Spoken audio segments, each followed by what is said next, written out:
શ્રાવણ માસમાં એસટીની 50 એક્સ્ટ્રા બસો દોડશે। નમસ્કાર મિત્રો, સમાચારમાં ફરી એકવાર આપનું હાર્દિક સ્વાગત છે। એક સરસ મજાના સમાચાર લઈને આવી ગયા છે।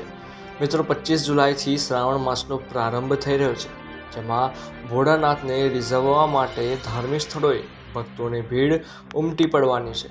ત્યારે ત્યાં જવા માંગતા શ્રદ્ધાળુઓ સલામત સવારી અને સસ્તી ગણાતી એસટી બસની મુસાફરી કરી શકે તે માટે રાજકોટ એસટી વિભાગ દ્વારા એક્સ્ટ્રા 50 બસો દોડાવવાનું આયોજન કરવામાં આવ્યું છે, જેમાં રાજકોટ, મોરબી અને સુરેન્દ્રનગર જિલ્લાના 9 ડેપો પરથી હાલ 513 બસનું સંચાલન થઈ રહ્યું છે, જેમાં દૈનિક 25,000થી વધુ મુસાફરો મુસાફરી કરે છે। આ દરમિયાન શ્રાવણ માસ અને જન્માષ્ટમીના તહેવારને ધ્યાનમાં રાખીને સોમનાથ, દ્વારકા અને ઘેલા સોમનાથ સહિતના ધાર્મિક સ્થળોએ જતી એસટી બસની સંખ્યામાં 50નો વધારો થશે અને તેથી દૈનિક 2500 મુસાફરોને ફાયદો થશે।